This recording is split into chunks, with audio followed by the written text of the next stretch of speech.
اللہ وبرکاتہ۔ وعلیکم السلام ورحمۃ اللہ وبرکاتہ استاد۔ وعلیکم السلام۔ جی کیسے ہیں؟ سب خیریت سے ہیں؟ جی استاد الحمدللہ، الحمدللہ، آپ آپ کیسے نے ہو استاد جی؟ جی الحمدللہ میں بھی ٹھیک ہوں الحمدللہ۔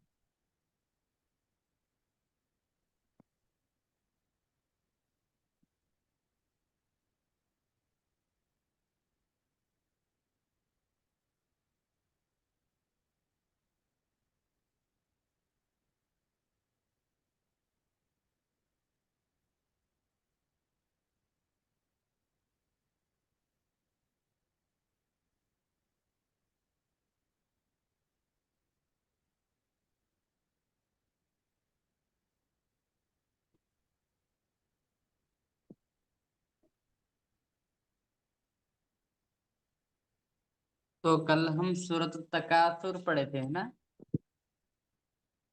آج سورۃ سورہ عصر التکاثر پڑھنی ہے۔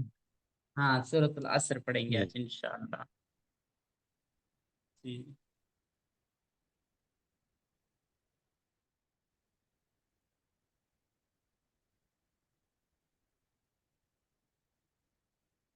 تو عصر کے معنی کیا ہیں؟ میں کل بتایا تھا، عصر کے زمانے معنی کی کیا ہیں؟ قسم، جی زمانے کی عصر کے قسم، معنی زمانہ بس، العصر بولیں گے والعصر زمانے کی تو قسم، زمانے کی قسم۔ زمانے جی الف لام کے معنی جو ہے قسم کے آتے ہیں، ٹھیک ہے؟ اگر الف لام جی ملائیں گے تو قسم کے معنی آتے ہیں، ٹھیک ہے؟ قسم۔ ٹھیک ہے، بارک اللہ۔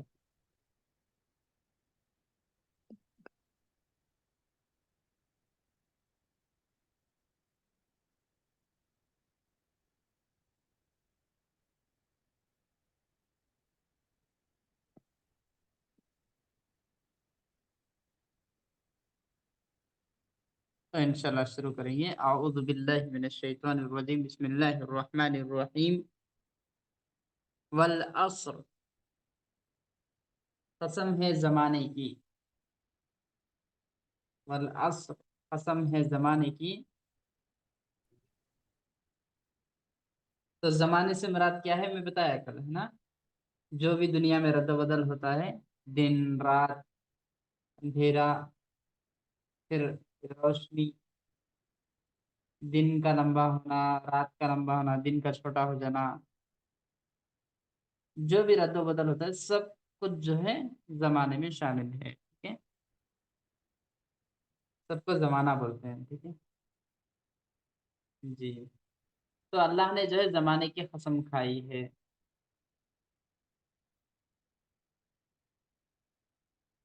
اب زمانے کی قسم کھا کے اللہ تعالیٰ کیا بتا رہا ہے، کیا بتانا چاہ رہا ہے؟ دیکھیے آگے دیکھیں گے، اللہ تعالیٰ نے فرمایا ان الانسان لفی خسر، ان الانسان بے شک انسان، لفی خسر خسارے میں ہے، گھاٹے میں ہے، نقصان میں ہے۔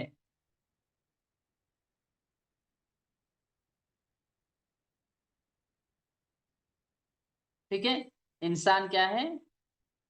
خسارے میں ہے، نقصان میں ہے، گھاٹے میں ہے۔ ہر انسان جو ہے نقصان میں ہے، خسارے میں ہے، گھاٹے میں ہے۔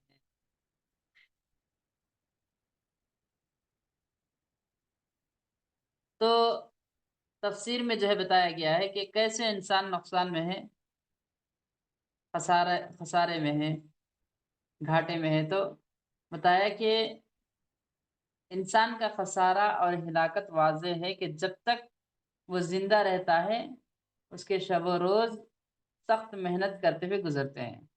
جب تک وہ زندہ رہتا ہے دن رات وہ جو ہے بہت محنت کرتا ہے، دن رات محنت کرتا ہے۔ پھر جب موت سے ہمکنار ہوتا ہے تو موت کے بعد بھی آرام و راحت نصیب نہیں، ٹھیک ہے؟ موت ملنے کے بعد، مرنے کے بعد بھی اس کو آرام اور راحت نہیں ہے، بلکہ وہ جہنم کا ایندھن بنتا ہے۔ تو یہ کون ہے؟ گنہگار انسان۔ وہ انسانوں میں جو گنہگار ہیں ان کے بارے میں ہے کہ وہ دنیا میں بھی بہت زیادہ محنت کرتے ہیں کہ کس طرح سے گناہ کیا جائے، کس طرح سے جو ہے حق کو چھپایا جائے، صحیح بات کو چھپانے کے لیے بہت زیادہ محنت کرتے ہیں، غلط باتوں کو جو ہے رکھنے کے لیے، برائیاں کرنے کے لیے بہت زیادہ دنیا میں محنت کرتے ہیں، لیکن اس کے باوجود بھی ان کو آخرت میں کوئی راحت اور سکون نہیں ملتا، بلکہ وہ جہنم کا ایندھن بن جاتے ہیں، ٹھیک ہے۔ تو یعنی کہ نقصان ہی نقصان ہے، دنیا میں بھی وہ محنت کرتے ہیں، اپنے آپ کو تھکاتے ہیں، پھر آخرت میں بھی وہ جہنم کا عذاب پائیں گے، ٹھیک ہے۔ یعنی نقصان ہی نقصان، خسارہ ہی خسارہ، ان کے لیے گھاٹا ہی گھاٹا ہوتا ہے، ٹھیک ہے۔ تو یہ جو ہے برے انسان ہیں، برے انسانوں کے بارے میں، جو کہ آگے کیا ایسے معلوم ہو رہا ہے کہ اس نقصان سے، اس گھاٹے سے کون محفوظ رہتے ہیں، وہ آگے اللہ تعالیٰ بتا رہا ہے کہ إِلَّا الَّذِينَ آمَنُوا، مگر اس گھاٹے سے محفوظ رہیں گے، بچے رہیں گے، اس نقصان سے بچ جائیں گے، نقصان ان کو نہیں پہنچے گا، کن کو؟ الذین آمنوا، جو ایمان لائے، وعملوا الصالحات، اور نیک عمل کیے، وتواصوا بالحق، آپس میں حق کی وصیت کی، وتواصوا بالصبر، اور ایک دوسرے کو صبر کی نصیحت کی، ٹھیک ہے۔ تو اس گھاٹے سے کون بچے رہیں گے؟ الا الذین آمنوا، وہ لوگ بچے رہیں گے جو کہ ایمان لائے، وعملوا الصالحات، اور نیک عمل کیے، وتواصوا بالحق، اور حق کی وصیت کی، وتواصوا بالصبر، اور صبر کی نصیحت کی۔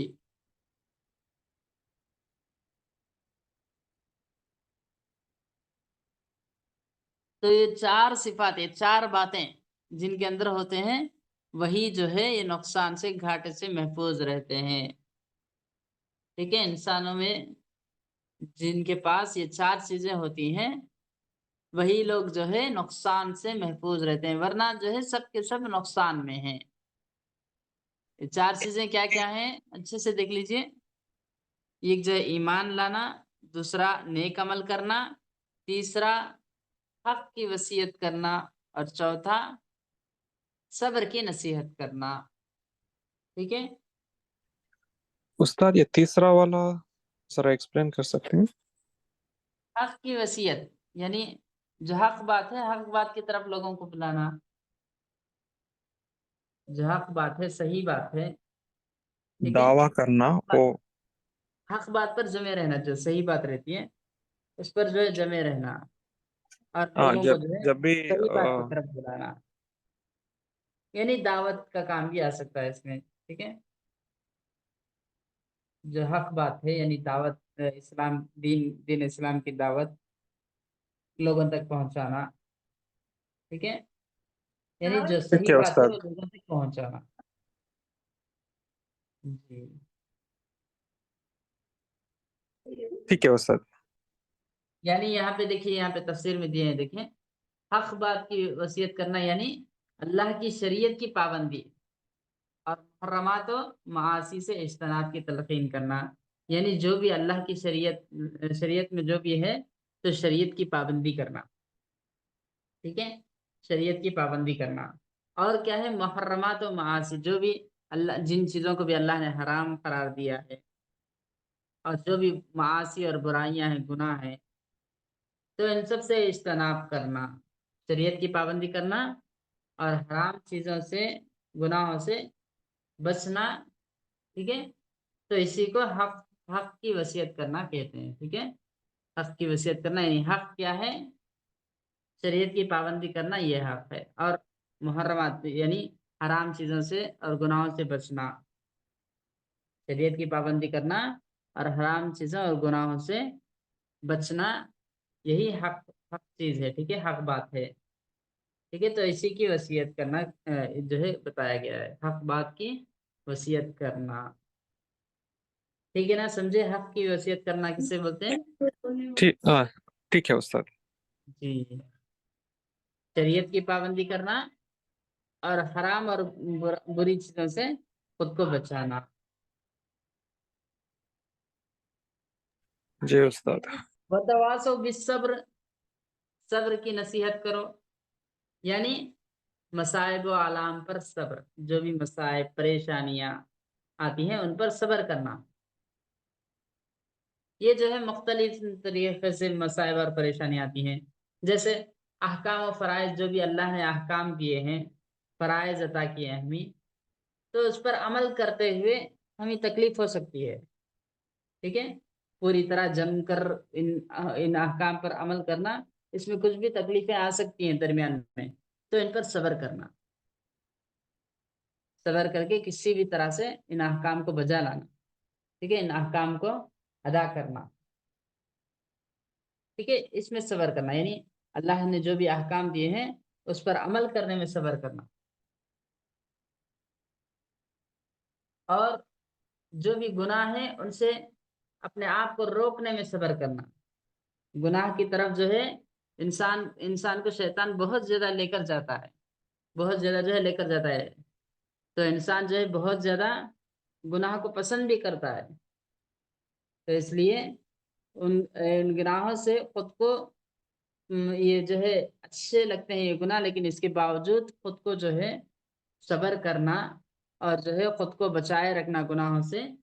ٹھیک ہے، یہ بھی ایک صبر ہے، خود کو جو ہے گناہوں سے بچانا اور اس پر صبر کرنا. ٹھیک ہے، شریعت کے احکام پر صبر کرنا، شریعت کے احکام کرنے پر جو بھی تکلیف آتی ہے، اور جو گناہ ہے ان سے بچنے میں صبر کرنا، گناہوں سے بچنے میں جو ہے صبر کرنا. اور جو بھی خواہشات ہیں ہمارے دل میں، جو بھی خواہشات پیدا ہوتی ہیں ان کو جو ہے قربان کر دینا، اللہ کے لیے جو ہے ان خواہشات کو جو ہے قربان کر دینا، ان خواہشات کے پیچھے نہیں پڑنا، بلکہ خواہشات کو اللہ کے خاطر جو ہے چھوڑ دینا. یہ بھی صبر ہے ایک طرح کا. ٹھیک ہے، تو یہ 3 باتیں آ گئی صبر کرنے میں. یہ جو ہے اللہ کے احکام، 4 باتیں آ گئی. ایک مصیبت اور پریشانی میں صبر کرنا، دوسرا اللہ کے احکام و فرائض کو ادا کرنے میں صبر کرنا، تیسرا برائیوں سے بچنے میں صبر کرنا، برائیوں سے رکنے میں صبر کرنا، اور چوتھا خواہشات، جو بھی خواہشات نفس میں خواہشات پیدا ہوتی ہیں تو ان سے خود کو بچانے میں جو ہے صبر کرنا، ان کو جو ہے اللہ کے خاطر چھوڑ دینا، اس پر صبر کرنا. ٹھیک ہے، یہ 4 چیزیں آ گئی صبر کرنے میں. ٹھیک ہے، سمجھ گئے؟ صبر کرنے میں 4 چیزیں آئی. جی سمجھ میں آیا؟ استاد ایک اور اور ایک مرتبہ بار بتاؤں. اور ایک ہاں بار جی 4 چیزیں ہیں، 4 چیزوں پر صبر ہوتا ہے. کیا کیا؟ پہلا جو ہے اللہ کے احکام ادا کرنے میں جو تکلیفیں آتی ہیں اس پر صبر کرنا، اللہ کے احکام پر جو تکلیفیں آتی ہیں ان پر صبر کرنا. ٹھیک ہے، پہلا ہو گیا.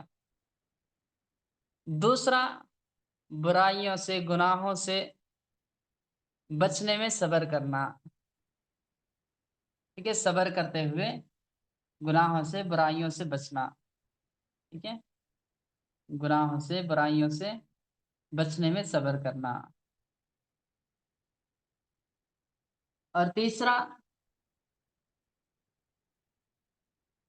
جو لذت اور جو بھی خواہشات نفس ہیں، نفس کے خواہشات ہیں، تو ان سے جو ہے ان کو اللہ کے خاطر چھوڑنے میں صبر کرنا. جو بھی نفسانی خواہشات ہیں، دل میں جو بھی خواہشات پیدا ہوتی ہیں تو ان کو اللہ کی خاطر چھوڑنے میں صبر کرنا.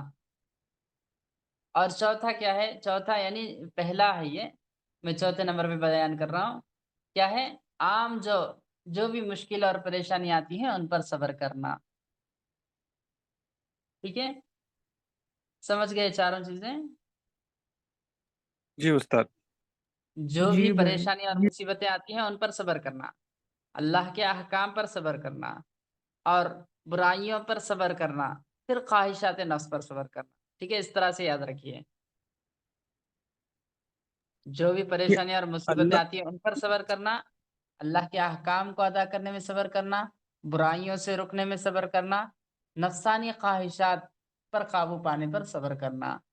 ٹھیک ہے استاد اللہ کے احکام کا تو اللہ کے کام میں جی. اللہ نے جو بھی احکام دیے، نماز پڑھو، روزہ رکھو، حج کرو، ٹھیک ہے، ان تمام چیزوں کو، یہ چیزیں کرنے میں جو ہے پریشانی آ سکتی ہیں درمیان میں.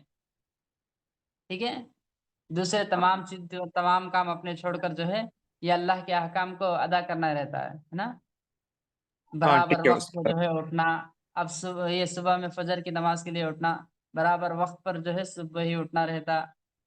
ٹھیک ہے، تھوڑی تکلیف ہو سکتی ہے اٹھنے میں، اللہ کے جو حکم ہے یہ ادا کرنے میں تھوڑی تکلیف ہو سکتی ہے، لیکن اس پر صبر کرنا ہمیں. ٹھیک ہے، یہ تکلیف پر جو ہے صبر کرنا، صبر کرتے ہوئے اللہ کے احکام کو ادا کرنا، یہ اللہ کے احکام پر صبر کرنا. ٹھیک ہے جی استاد. ٹھیک ہے، تو یہاں تک جو ہے یہ سورۃ العصر ختم ہوتا ہے. سورۃ العصر کا ترجمہ سمجھ میں آ گیا؟ جی. تو اس میں کچھ بھی نہیں ہے، بس کیا ہے، زمانے کی قسم کھا کر اللہ تعالیٰ کیا بتا رہا ہے کہ تمام انسان خسارے میں، گھاٹے میں ہے، نقصان میں ہے. اور اس نقصان سے، گھاٹے سے کون سے انسان بچے ہوئے ہیں؟ نقصان سے، گھاٹے سے بچنے والے کیا ہے، چار چیز، جن کے اندر چار چیزیں ہوتی ہیں وہی اس نقصان سے، گھاٹے سے بچتے ہیں. وہ چار چیزیں کیا کیا ہیں؟ یہ ایمان لانا، الذین آمنو، جو ایمان لائے، ایمان لانا. دوسرا نیک عمل کرنا، پہلا ایمان لانا، دوسرا نیک عمل کرنا، تیسرا حق کی وصیت کرنا، چوتھا صبر کی نصیحت کرنا. ٹھیک ہے، چار چیزیں جن کے اندر ہوتی ہیں وہی جو ہے نقصان سے، خسارے سے جو ہے بچے ہوئے رہتے ہیں. ٹھیک ہے، یعنی وہی لوگ کامیاب ہیں. نقصان سے، جو نقصان سے بچ گئے تو کیا ہو گئے؟ وہ کامیاب ہو گئے. ٹھیک ہے، جو سکسیسفل لوگ ہیں، جو کامیاب لوگ ہیں، وہ کون ہیں؟ جو کہ جن کے اندر یہ چار چیزیں پائی جاتی ہیں. ٹھیک ہے، اگر کامیاب آدمی بننا ہے، ہم کو بھی اگر کامیاب مومن بننا ہے تو اس کے لیے چار چیزوں پر عمل کرنا ہے. کامیاب مومن بننے کے لیے چار فارمولے ہیں. ٹھیک ہے، ایمان لانا، نیک عمل کرنا، حق کی وصیت کرنا، صبر کی نصیحت کرنا. ٹھیک ہے نا، سمجھ میں آ گیا؟ استاد جی، ہاں جی بولیے. استاد جی آپ وہ دوسری آیت میں بولے تھے کہ جو دنیا میں بھی محنت کرتے اور آخرہ میں بھی ان کو جہنم ملے گا، جو برے لوگ تھے. آپ نے بولا تھا ہاں، کہ وہ نقصان ہی نقصان میں ہو گئے. وہ میں نہیں سمجھا تھا استاد جی، وہ دنیا میں محنت کیا ہے؟ دنیا میں جو ہے بہت زیادہ گناہ کرنے میں، برائیوں میں بھی محنت لگتی ہے نا. نیکی سے زیادہ محنت لگتی ہے گناہ کرنے میں، برائیوں میں سب. ٹھیک ہے، برائیوں کو چھپانا رہتا ہے، گناہ کرنے کے بعد اس کو چھپانا رہتا ہے، چھپاتے ہیں لوگوں سے، مختلف بہانے کرتے ہیں، مختلف طرح سے چھپتے رہتے ہیں. ٹھیک ہے، بہت سارے دنیا میں گناہ وغیرہ کرنے کے باوجود اس میں جو ہے بہت زیادہ انسان اپنے آپ کو تھکاتا ہے. اور گناہ کرنے کے لیے بہت زیادہ آئیڈیاز لانا ذہن میں، بہت زیادہ اس کے پیچھے جو ہے محنت کرتے ہیں گناہ کرنے میں.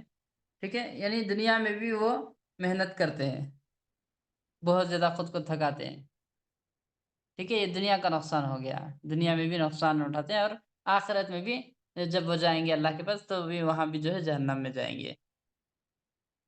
ٹھیک ہے، تو دونوں جگہ جو ہے ان کو نقصان ہی نقصان رہتا ہے. ٹھیک ہے، سمجھ میں آیا؟ جی استاد. جی ٹھیک ہے، تو یہ صورت سمجھ میں آ گئی نا سب کو؟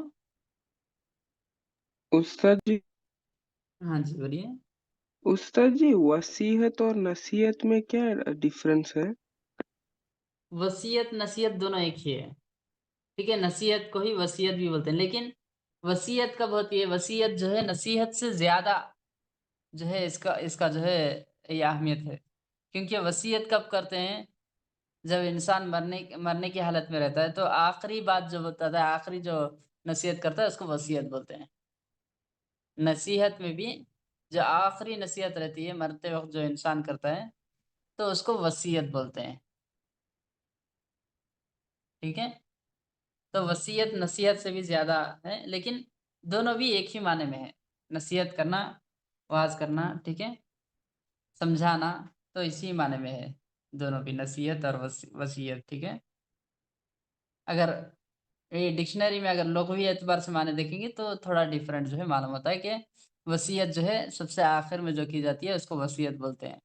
نصیحت کا جب بھی جو ہے آپ کو نصیحت کریں تو اس کو نصیحت بولتے ہیں، ٹھیک ہے۔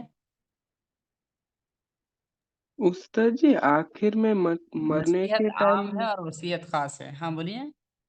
جی استاد جی آخر میں مرنے کے ٹائم مطلب کیا ہے؟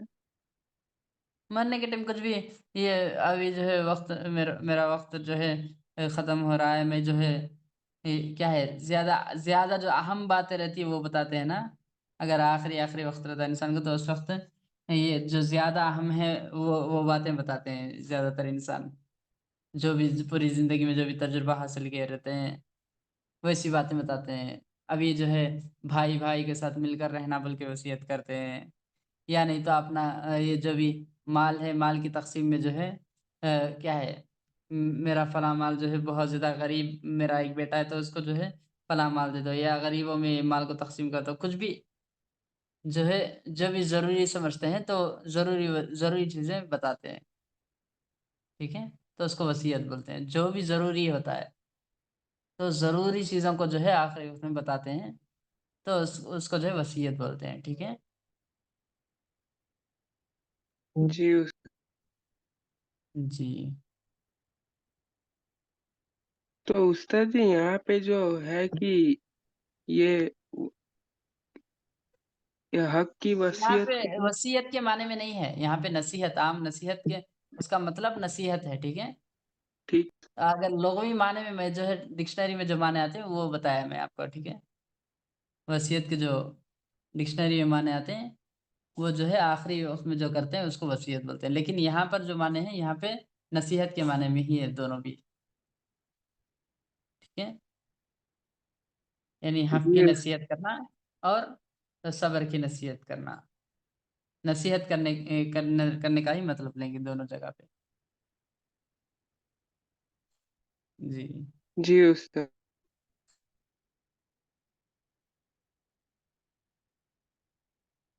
ٹھیک ہے۔ تو انشاءاللہ اگر سمجھ میں آ گیا تو انشاءاللہ اس کے بعد جو ہے ہم اس کے بعد کی صورت پڑھیں گے، اس کے بعد جو ہے سورۃ الہمزہ ہے نا، سورۃ العصر کے بعد سورۃ الہمزہ ہے۔ ہمزہ کے معنی کیا ہیں؟ ہمزہ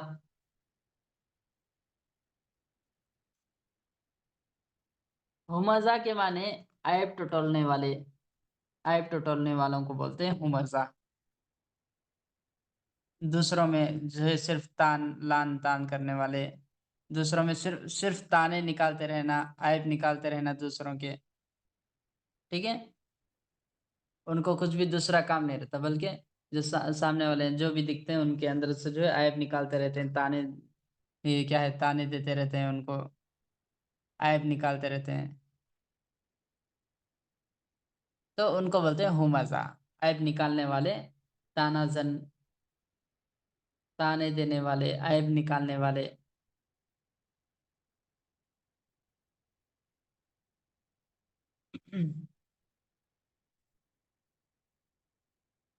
تو یہ انشاءاللہ ہم جو ہے کل پڑھ لیں گے، ٹھیک ہے۔ بس آپ جو ہے اس کا معنی سمجھ لیجئے، سورت کا معنی، سورۃ الہمزہ، ہمزہ کے معنی کیا بتایا ابھی میں، کون بتا سکتے ہیں؟ ہمزہ کے معنی کون بتا سکتے ہیں؟ استاد جی جو ہمیشہ دوسروں کو تانے دیتے رہتے اور دوسروں کا عیب نکالتے رہتے ہیں۔ جی ماشاءاللہ، بارک اللہ فیک، احسن۔ تو جو بھی دوسروں کے عیب نکالتے رہتے ہیں، تانے دیتے رہتے ہیں دوسروں کو، تو ان کو بولتے ہیں ہمزہ، ٹھیک ہے، ہمزہ، جی ٹھیک ہے، تو ابھی ہم انشاءاللہ آج کیا دن ہے؟ آج منڈے ہے نا جی، تو فقہ ہے آج بھی، ہے نا؟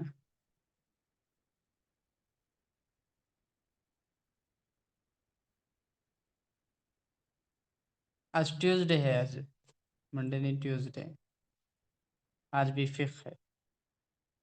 تو فقہ میں ہم کل جو ہے کیا پڑھ رہے تھے؟ نماز میں جو بھی چیزیں سنت غیر مؤکدہ ہیں تو ان کے بارے میں پڑھ رہے تھے، ہے نا؟ جی جی، سنت غیر مؤکدہ، سنت مؤکدہ جو بھی تھے ان کو ہم پڑھ لیے، ابھی سنت غیر مؤکدہ کے بارے میں پڑھیں گے۔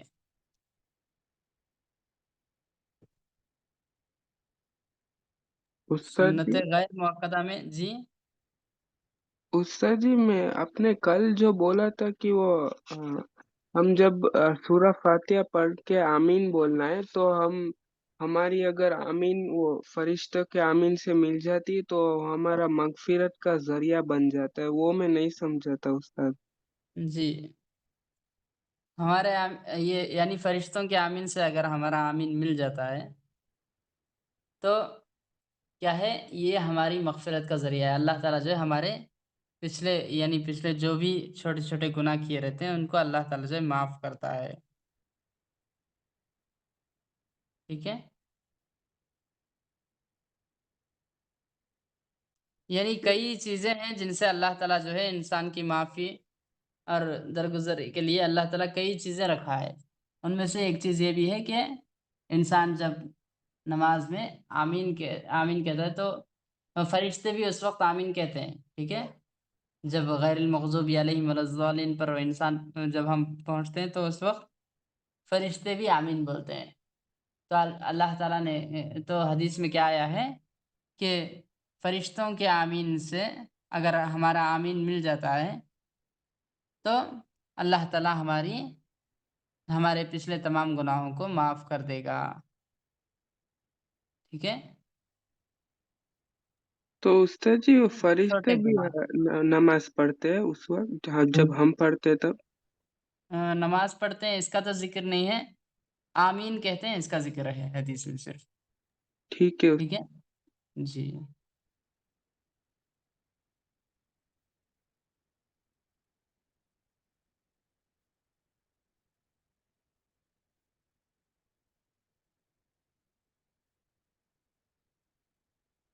تو سنت غیر مؤکدہ میں سب سے پہلے ہم جو ہے پڑھیں دعا استفتاح، ہے نا؟ دعا استفتاح،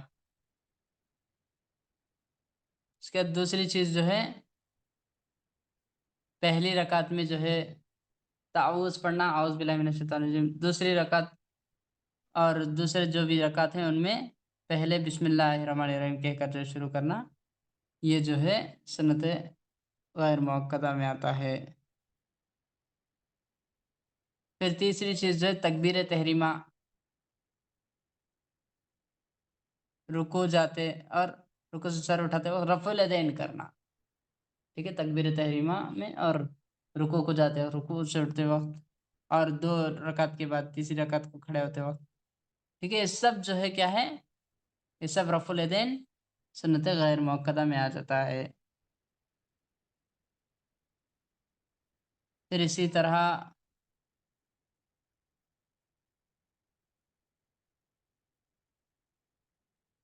چوتھی چیز جو ہے قراءت فاتحۃ الکتاب کے بعد آمین کہنا، جیسے ہی سورہ فاتحہ ختم ہوتا ہے تو آمین کہنا، یہ بھی سنت غیر مؤکدہ میں آتا ہے۔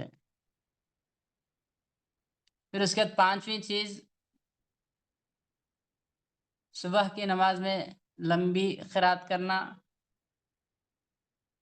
اور عصر و مغرب میں مختصر قراءت اور عشاء اور ظہر کی نماز میں درمیانی قراءت کرنا، ٹھیک ہے؟ فجر کی نماز میں لمبی قراءت کرنا، عصر اور مغرب میں مختصر قراءت اور ظہر اور عشاء میں یہ درمیانی قراءت کرنا، ٹھیک ہے؟ یہ بھی سنت غیر مؤکدہ میں آتا ہے۔ چھٹی چیز دو سجدوں کے درمیان کی دعا پڑھنا. کیا ہے دو سجدوں کے درمیان کی دعا؟ میں یاد کرنے بولا تھا تو یاد جی کیے ہیں یہ دعا؟ ربی جی کیا ہے دعا؟ ربی فلی ورحمنی وعافینی واہدینی وارزقنی. جی ٹھیک ہے، ماشاء اللہ، بارک اللہ فیک. جی اور کسے یاد ہے یہ دعا؟ استاد جی کیا میں بول سکتا ہوں؟ ہاں جی بولیے. رب اغفر لی ورحمنی واہدینی وعافنی وارزقنی.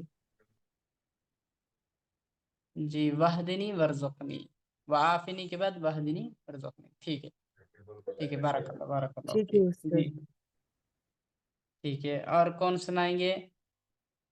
اور کسے یاد ہے؟ استاد جی میں بولوں؟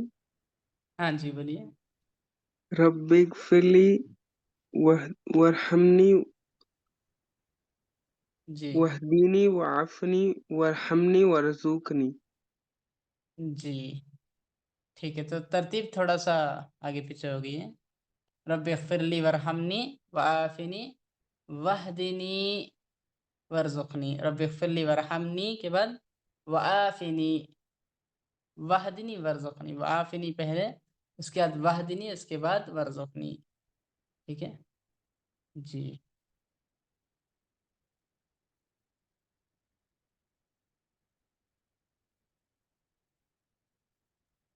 استاد جی ہمیں یہ ترتیب سے بولنا ہے؟ ہاں جی ترتیب سے ہی. مسنون دعا جو ہے مسنون ہے یہ، یعنی اللہ کے نبی صلی اللہ علیہ وسلم جیسے سکھائے ویسے ہی بولیں. استاد جی میں نے اگر وہ کبھی درمیان میں چینج ہو گیا تو گناہ ہے، ویسا کچھ بھی نہیں ہے. لیکن جیسے اللہ کے نبی صلی اللہ علیہ وسلم سکھائے ویسے ہی بولیں گے تو ثواب زیادہ ہے. ٹھیک ہے، جی استاد. سنت جو ہے سنت ہے اور ثواب زیادہ ہے اس پر. استاد جی میں نے ایک کتاب میں ایک حدیث میں دیکھا تھا کہ وہ ہاں یہ الفاظ آخر میں، جو ہے روایت الگ الگ ہیں. جی جی استاد، وہ الفاظ جو وجبورنی ہے ورثانی بھی آتا ہے آخر میں. ہاں وجبرنی، ہاں وہ بھی ہے. جی استاد جی ایسے پڑھ سکتے ہیں اللہم اغفر لی ورحمنی واہدینی وارزقنی وعافینی، پڑھ سکتے ہیں؟ ہاں جی پڑھ سکتے ہیں، آگے پیچھے کر کے بھی پڑھ سکتے ہیں. اگر آگے پیچھے آپ کو جو ہے ذہن میں ایسے آ رہا ہے تو آگے پیچھے پڑھ سکتے ہیں. لیکن جیسے ترتیب ہے جزاک ویسے اللہ. ہی اسی ترتیب سے اگر پڑھیں گے تو ثواب زیادہ ہے، کیونکہ مسنون ہے، سنت ہے. جزاک اللہ. یہ جی آمین بھیا. انشاءاللہ.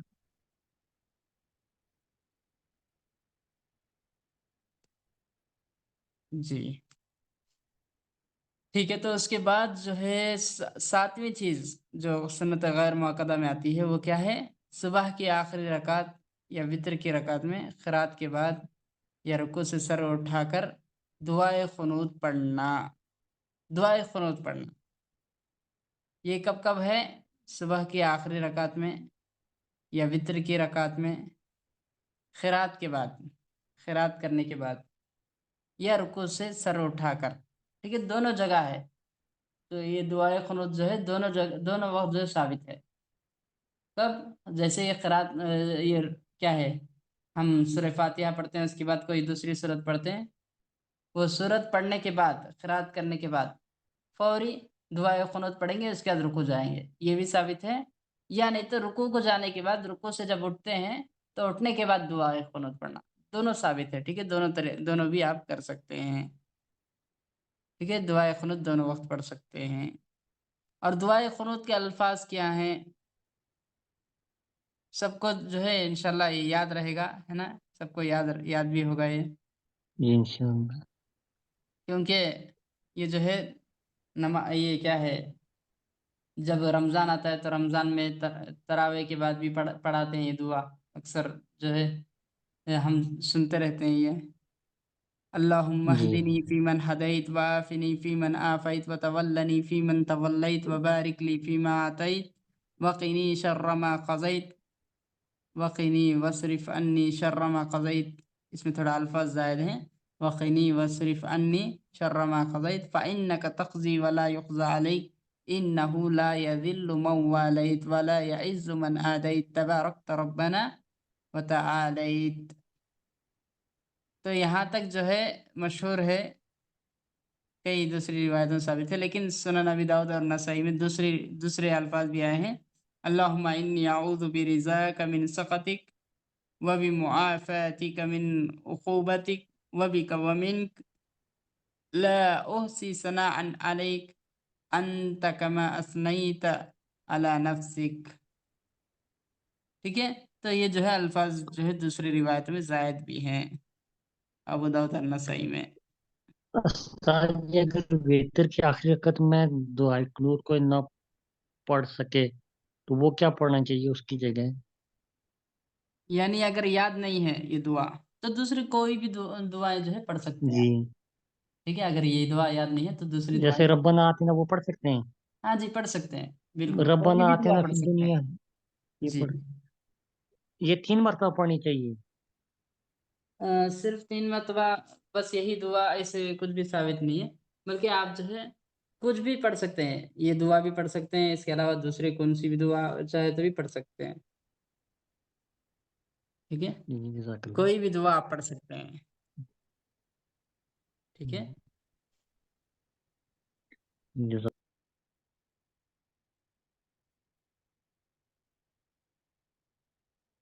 جی ٹھیک ہے. تو یہ جو ہے سنت غیر مؤکدہ میں دعائے قنوت پڑھنا، تو یہ بھی آ جاتا ہے. ٹھیک ہے، دعائے قنوت یہ جو ہے یہ یاد ہے کہ آپ کو سب کو یہ دعائے قنوت؟ استاد جی اللہم مجھے آتنی پورا فیمن نہیں یاد ہدیت. ہے. جی آپ کو یعنی عبداللہ یا عبد الرحمن؟ جی استاد مجھے ابھی یاد پورا نہیں ہے. عبداللہ کو، اچھا جی عبد الرحمن آپ کو یاد ہے؟ استاد جی مجھے وہ آدھی یاد ہے، وہ تبارک ربنا و تعالی، وہاں تک ہی ہاں یاد ہے جی جی استاد. جی وہاں تک، جی وہاں تک کافی ہے. جی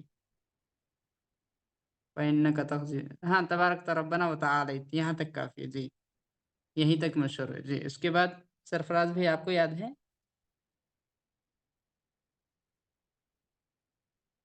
جی سرفراز بھی آپ کو یہ دعا یاد ہے، دعائے قنوت؟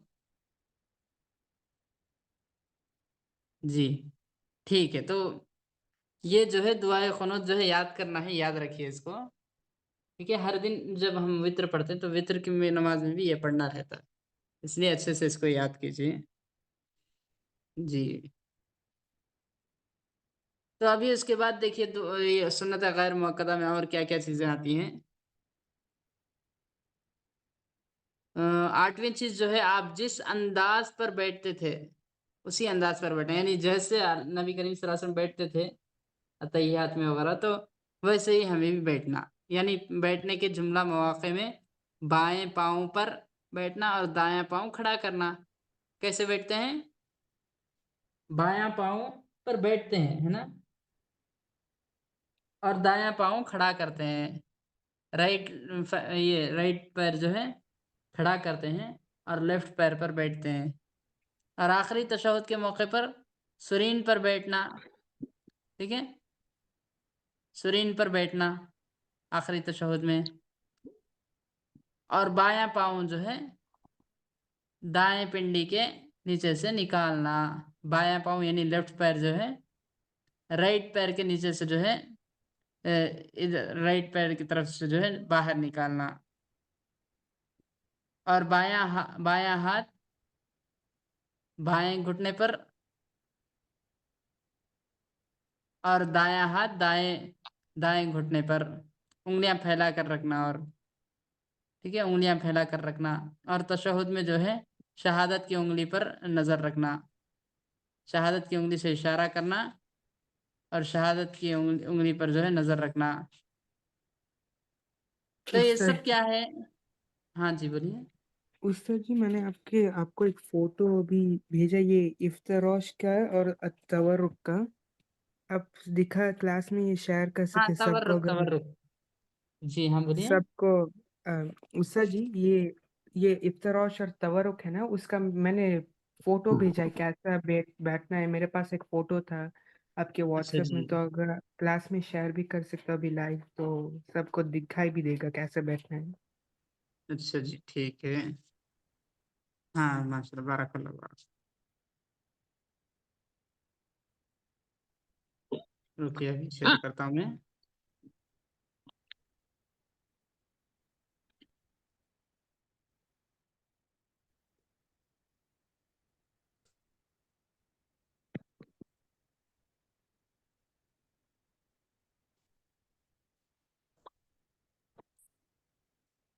جی یہاں دیکھیے تو یہ جلسۃ التورک ہے، پہلا جو ہے تورک دیکھیے، پہلا تورک ہے، یہ جو فرسٹ بتا رہے ہیں یہ والا جو ہے یہ تورک ہے۔ یہ تورک میں کیا کرتے ہیں، یہ جو لیفٹ پیر ہے، لیفٹ یہ رائٹ کے، یہ جو رائٹ پیر ہے رائٹ پیر کے نیچے سے نکالنا، ٹھیک ہے، سرین کے بل جو ہے بیٹھنا نیچے، اور لیفٹ پیر رائٹ پیر کے نیچے سے نکالنا، ٹھیک ہے، یہ سمجھ میں آیا ہے؟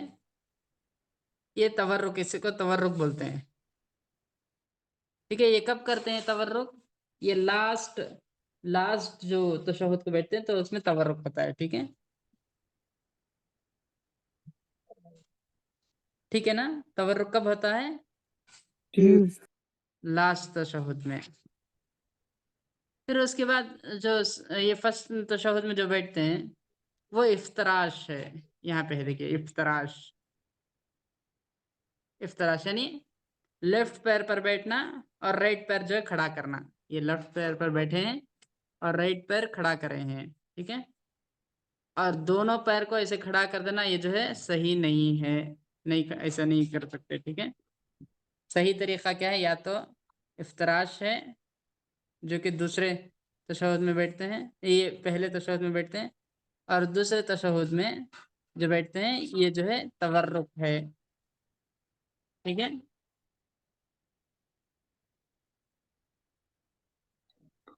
جی سمجھ میں آ گیا تورک اور افتراش؟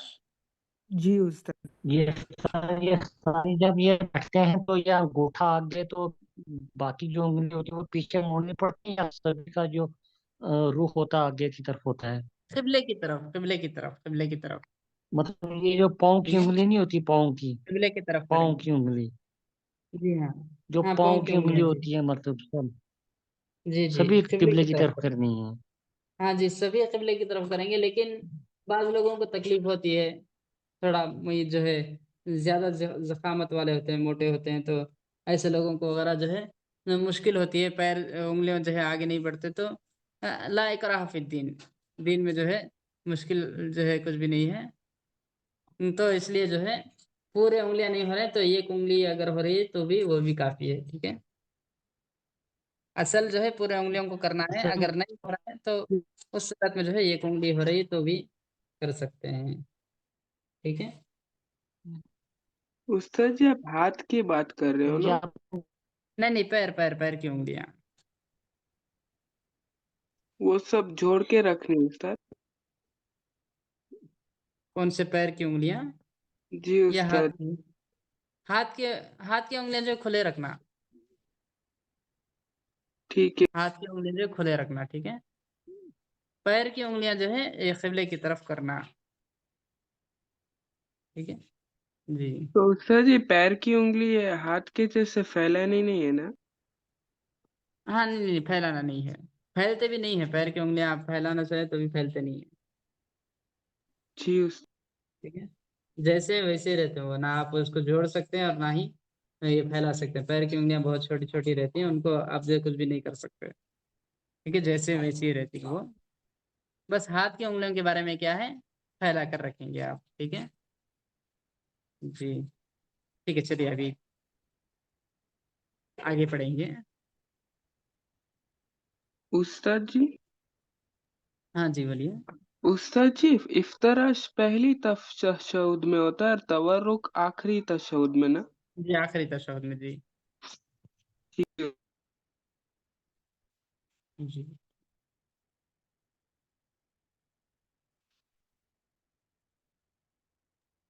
استاد جی مجھے ایک ڈاؤٹ تھا، ہاں جی بولیے۔ استاد جی یہ جو غیر موقدہ ہے اگر ہم نہیں کرتے تو اس میں کیا ہوگا، اگر ہم کریں غیر موقدہ تو کیا ہو سکتا ہے؟ اس میں جو ہے غیر موقدہ ہے، کیا ہے غیر موقدہ یعنی مستحب جو چیزیں ہیں ان کو غیر موقدہ بولتے ہیں، ٹھیک ہے، مستحب کے درجے میں آتا ہے، اگر استاد آپ جی کریں تو گے اس تو کا ثواب مطلب ہے، نہیں کریں گے تو گناہ نہیں ہے، وہ استاد جی اس کا مطلب یہ ہم کو مینز ریکمینڈیڈ ہے کرنے کے لیے، ایسا کرنا بہتر ہے ایسا؟ جی ہاں بہتر ہے جی. ٹھیک ہے. اگر استاد جی تو آپ نے جو بولا تھا کہ فجر کی نماز کو بڑا کرنا چاہیے، پھر مغرب اور عصر کا چھوٹا، اور پھر ظہر اور عشاء کو بیچ میں درمیان کے جیسے بیچ میں بہت لمبا بہت چھوٹا نہیں کرنا ہے، تو اگر یہ ہم کو کرے تو یہ بہتر ہے نا؟ جی ہاں جی کرے تو بہتر ہے جی. ٹھیک ہے استاد جی. کبھی یہ بڑی کی جگہ چھوٹی ہو گئی، چھوٹی کی جگہ بڑی ہو گئی، تو اس سے نماز تو ہو جائے گی آپ کی. ٹھیک ہے، جی ٹھیک ہے استاد. نماز میں تو فرق نہیں پڑے گا آپ کے. جی استاد، جزاک اللہ خیر. آمین بھیا بارک اللہ.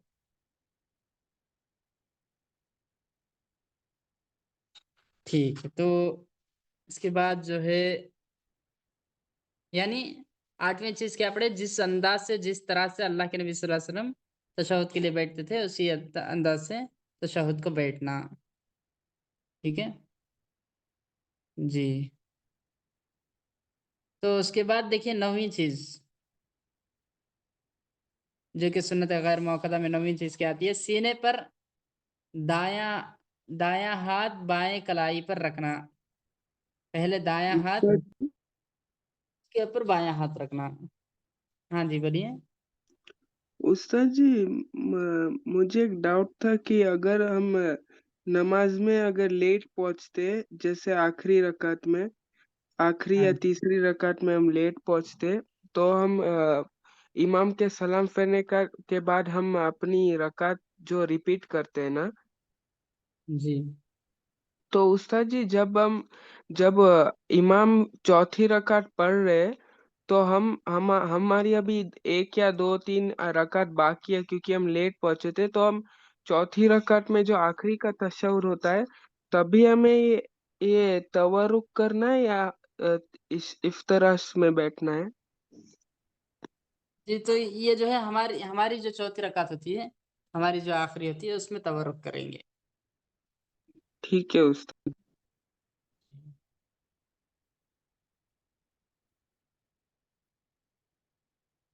ٹھیک ہے، تو اس کے بعد دیکھیے یہ 9ویں چیز کیا ہے سنت غیر موقدہ میں، دائیں ہاتھ پر بایاں ہاتھ. دایاں ہاتھ پہلے رکھنا، پھر اس کے اوپر جو ہے بایاں ہاتھ. ٹھیک ہے، نماز کے لیے جب کھڑے ہوتے ہیں تو ہاتھ کیسے باندھتے ہیں، پہلے دایاں ہاتھ پھر اس کے اوپر بایاں ہاتھ رکھنا. صحابی حضرت سہل رضی اللہ عنہ فرماتے ہیں، كان الناس يؤمرون ان يضع الرجل يده اليمنى على ذراعه اليسرى في الصلاة. لوگوں کو حکم دیا جاتا تھا کہ نماز میں دایاں ہاتھ بائیں کلائی پر رکھیں. ٹھیک ہے، پہلے لیفٹ کے اوپر رائٹ ہینڈ رکھنا. ٹھیک ہے، یہ جو ہے صحیح بخاری کی روایت ہے. اور اس لیے کہ حضرت جابر رضی اللہ عنہ فرماتے ہیں، مر رسول اللہ صلی اللہ علیہ وسلم برجل وهو يصلي وقد وضع يده اليسرى على اليمنى فانتزعها ووضع اليمنى على اليسرى. تو جابر رضی اللہ عنہ روایت کرتے ہیں کہ مر رسول اللہ صلی اللہ علیہ وسلم برجل، کہ رسول صلی اللہ علیہ وسلم ایک آدمی کے پاس سے گزرتے ہیں، وهو يصلي، اور وہ نماز پڑھ رہا تھا. کیسے نماز پڑھ رہا تھا، وقد وضع يده اليسرى على اليمنى، وہ جو ہے اپنے لیفٹ ہینڈ کو رائٹ ہینڈ کے اوپر رکھا تھا، رائٹ ہینڈ کے اوپر لیفٹ ہینڈ کو رکھا تھا. تو نبی صلی اللہ علیہ وسلم نے کیا کیا، فانتزعها، تو نبی صلی اللہ علیہ وسلم نے اس کا ہاتھ جو ہے نکالا، ووضع اليمنى على اليسرى، اور رائٹ ہینڈ کو لیفٹ ہینڈ کے اوپر رکھا. ٹھیک ہے، تو اس سے بھی معلوم ہوتا ہے کہ پہلے لیفٹ ہینڈ رکھنا ہے، پھر اس کے بعد رائٹ ہینڈ، لیفٹ ہینڈ کے اوپر رائٹ ہینڈ جو ہے رکھنا ہے ہاتھ باندھتے ہوئے. جی. اس کے بعد 10ویں چیز دیکھیے، سجدے میں دعا کرنا. سجدے میں دعا کرنا. ٹھیک ہے، اس لیے کہ رسول اللہ صلی اللہ علیہ وسلم کا فرمان ہے، الا وانی نہیت ان اقرا القرآن راکعا او ساجدا، کہ سن لو مجھے منع کیا گیا ہے کہ میں رکوع میں اور سجدے میں قرآن کو پڑھوں. ٹھیک ہے، رکوع میں اور سجدے میں ہم تلاوت نہیں کر سکتے، قرآن نہیں پڑھ سکتے. رکوع میں اور سجدے میں قرآن نہیں پڑھ سکتے، تلاوت نہیں کر سکتے. فاما الرکوع فعظموا فیہ الرب، تو رکوع میں کیا ہے، قرآن نہیں پڑھ سکتے تو کیا کرنا ہے، رکوع میں عظموا فیہ الرب، اس میں رب کی بڑائی بیان کرو. تعظیم بیان کرو، سبحان ربی العظیم، سبحان ربی العظیم کہتے ہوئے. وَأَمَّا السُّجُودُ، اور رہا سجدہ، فَاجْتَهِدُوا فِي الدُّعَاء، تو اس میں جو ہے دعا کرنے میں زیادہ محنت کرو، زیادہ سے زیادہ دعا کرو سجدے میں. فَقَمِنٌ حَقِيقٌ أَن يُسْتَجَابَ لَكُمْ، اگر ہم دعا کریں گے سجدے میں تو کیا ہوگا؟ تو یہ زیادہ جو ہے قریب ہے کہ تمہاری دعا کو اللہ تعالیٰ قبول کریں. جب سجدے میں دعا کریں گے تو یہ پوری توقع ہوتی ہے، پوری توقع ہوتی ہے، پوری جو ہے امید ہوتی ہے کہ اللہ تعالیٰ جو ہے ہماری دعا کو قبول کرے گا سجدے میں. تو یہ دعا کی قبولیت کا وقت ہے، سجدے میں دعا کرنا. اس وقت جو ہے اللہ تعالیٰ ہماری دعاؤں کو قبول کرتا ہے، اس لیے جو ہے دعائیں کرنا، سجدے میں دعا کرنا. ٹھیک ہے جی. پھر 11ویں چیز دیکھیے، آخری تشہد میں درود کے بعد ان کلمات مبارکہ کے ساتھ دعا کرنی چاہیے. آخری تشہد میں درود کے بعد یہ کلمات کے ذریعے جو ہے یہ دعائیں کرنا، یہ دعا کرنا. کیا دعا ہے؟ تشہد میں درود پڑھنے کے بعد، درود کے بعد یہ دعا کرنا، اللہم انی اعوذ بک من عذاب جہنم ومن عذاب القبر ومن فتنة المحیا والممات ومن فتنة المسیح الدجال. ٹھیک ہے، یہ ان چیزوں سے جو ہے پناہ مانگنا اللہ کی، جہنم سے، قبر سے، اور محیا و ممات کے فتنے سے، اور مسیح دجال کے فتنے سے. ٹھیک ہے، ان تمام چیزوں کے فتنوں سے اللہ کی پناہ مانگنا. ٹھیک ہے، اس طرح سے دعا کرنا درود کے بعد، اللہم انی اعوذ بک من عذاب جہنم ومن عذاب القبر ومن فتنة المحیا والممات ومن فتنة المسیح الدجال. ٹھیک ہے، پھر اس کے بعد سنت موقدہ چیزوں میں، ہاں جی بولیے. سر یہ سجدے میں کوئی دعائیں مانگ سکتے ہیں؟ جی بولیے، کیا آواز نہیں ہے آپ کی؟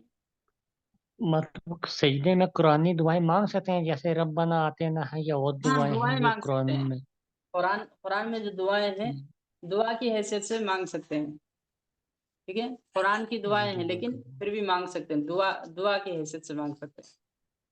بس تلاوت کرنا قرآن کی یہ جو ہے جائز نہیں ہے، تلاوت نہیں کر سکتے. ٹھیک ہے، اس کے علاوہ جو قرآن میں دعائیں ہیں، دعائیں وغیرہ کر سکتے ہیں، وہ دعائیں وغیرہ سجدے میں کر سکتے ہیں. ٹھیک ہے استاد جی. ہاں جی بولیے. استاد جی، یہ جو 11واں پوائنٹ ہے کہ ہمیں آخری تشہد میں دعا مانگنا ہے، وہ جو تشہد اور درود بولنے کے بعد اور سلام پھیرنے سے پہلے ہے نا؟ ہاں جی، درود کے بعد، جی تشہد اور درود کے بعد، اور یہ سلام سے پہلے. جی ٹھیک ہے استاد جی، اور آپ یہ دعا جو ادھر لکھی ہے وہ ایک بار واپس ایکسپلین کر سکتے ہو؟ اللہم انی اعوذ بک من عذاب جہنم، اے اللہ میں تیری پناہ مانگتا ہوں جہنم کے عذاب سے، ومن عذاب القبر، اور قبر کے عذاب سے، ومن فتنة المحیا والممات، اور حیات و ممات یعنی زندہ رہنے اور مرنے میں جو بھی آزمائشیں ہیں تو اس کے فتنے سے، ومن فتنة المسیح الدجال، اور دجال کے فتنے سے میں تیری پناہ مانگتا ہوں. ٹھیک ہے، ان تمام چیزوں سے اللہ کی پناہ مانگنا ہے. ٹھیک ہے جی جی. ٹھیک ہے، تو اس کے بعد دیکھیے 12ویں اور 13ویں چیز کیا ہے. دائیں اور بائیں طرف سلام، السلام علیکم ورحمۃ اللہ کہنا، اس لیے کہ نبی کریم صلی اللہ علیہ وسلم دائیں اور بائیں دونوں طرف منہ کر کے سلام پھیرا کرتے تھے. یعنی السلام علیکم ورحمۃ اللہ کہہ کر جو ہے دائیں طرف بھی پھیرنا اور بائیں طرف بھی، دونوں طرف پھیرنا، دونوں طرف جو ہے گردن کو موڑنا، یہ بھی جو ہے سنت غیر موقدہ میں ہے. اور اللہ کے نبی صلی اللہ علیہ وسلم کے بارے میں کیا آتا ہے کہ اللہ کے نبی صلی اللہ علیہ وسلم دونوں طرف منہ پھیرتے تھے، یہاں تک کہ آپ کے رخسار کی سفیدی مقتدیوں کو نظر آتی تھی. آپ اتنا زیادہ جو ہے یہ منہ پھیرتے تھے کہ پیچھے جو بھی مقتدی ہوتے تھے، نماز پڑھ رہے ہوتے تھے، تو ان کو جو ہے آپ کی جو گردن کی سفیدی جو ہے، رخسار کی سفیدی یعنی آپ کا جو گال ہے اس کی سفیدی جو ہے نظر آتی تھی، اتنا زیادہ جو ہے آپ جو ہے پھیرتے تھے اپنے چہرے کو، ٹھیک ہے، چہرے کا کچھ حصہ، سامنے کا حصہ جو ہے نظر آتا تھا، اتنا پوری طرح سے اللہ کے نبی صلی اللہ علیہ وسلم یہ جو ہے منہ پھیرتے تھے، السلام علیکم ورحمۃ اللہ، السلام علیکم ورحمۃ اللہ بول کر، ٹھیک ہے جی۔ اس کے بعد دیکھیے سلام، یہ 14 جو ہے 14 نمبر پر ہے کہ سلام کے بعد درج ذیل احادیث کے مطابق ذکر و دعا کرنا۔ سلام کے بعد کی جو دعائیں ہیں وہ دعائیں ہیں، ٹھیک ہے، یہ دعائیں تو آپ کو معلوم ہوں گی، استغفر اللہ، یہ جو 3 بار پڑھنا، استغفر اللہ استغفر اللہ استغفر اللہ بول کر، پھر اس کے بعد اللہم انت السلام و منک السلام تبارک یا ذا الجلال والاکرام۔ پھر اس کے بعد کیا دعا کرنا، جو معاذ رضی اللہ عنہ کو اللہ کے نبی صلی اللہ علیہ وسلم سکھاتے ہیں کہ اے معاذ میں تجھ سے محبت کرتا ہوں، میں تجھے وصیت کرتا ہوں کہ اے معاذ تو ہر نماز کے بعد یہ دعا پڑھنا جو ہے ہرگز مت چھوڑ۔ کون سی دعا؟ اللہم اعنی علی ذکرک و شکرک و حسن عبادتک۔ پھر اسی طرح کیا ہے، اللہم اعنی علی ذکرک و شکرک و حسن عبادتک کے بعد لا الہ الا اللہ وحدہ لا شریک لہ لہ الملک و لہ الحمد وهو علی کل شیء قدیر، اللہم لا مانع لما اعطیت ولا معطی لما منعت ولا ينفع ذا الجد منک الجد، ٹھیک ہے۔ پھر اس کے بعد الحمدللہ 33 بار، اللہ اکبر 33 بار، لا الہ الا اللہ وحدہ لا شریک لہ لہ الملک و لہ الحمد، یہ جو ہے یہ ایک بار، سبحان اللہ یہ بھی 33 بار۔ پھر اس کے بعد اللہم انی اعوذ بک من البخل واعوذ بک من الجبن واعوذ بک من ان ارد الی ارذل الامور واعوذ بک من فتنۃ الدنیا واعوذ بک من عذاب القبر، ٹھیک ہے۔ تمام دعائیں جو ہے نماز کے بعد کی دعائیں، یہ سب جو ہے پڑھنا سنت غیر موقدہ میں سے آتے ہیں، ٹھیک ہے۔ تو یہاں تک جو ہے سنت غیر موقدہ جو بھی چیزیں ہیں ہم نے پڑھ لیا ہے، اس کے بعد کی جو چیزیں ہیں انشاءاللہ یہ ہم اگلی کلاس میں پڑھیں گے، ٹھیک ہے۔ تو اسی پر کلاس کو ختم کرتے ہیں، جزاکم اللہ خیر، بارک اللہ فیکم، السلام علیکم ورحمۃ اللہ وبرکاتہ۔ وعلیکم السلام وعلیکم ورحمۃ السلام اللہ۔ ورحمۃ اللہ وبرکاتہ استاد۔ جی ٹھیک، استاد جی، ہاں جی بولیے، جزاک استاد اللہ جی خیرا استاد۔ اگر کچھ بھی سوال رہا تو انشاءاللہ اگلی کلاس میں کر لیں گے کیونکہ وقت زیادہ ہو گیا ہے، ٹھیک ہے لیکن استاد نوٹ جی، کر کے رکھ جزاک اللہ لیجیے، خیر۔ آپ نوٹ کر کے رکھ لیجیے جی، ٹھیک بارک ہے اللہ، استاد، السلام علیکم ورحمۃ اللہ وبرکاتہ۔ وعلیکم السلام۔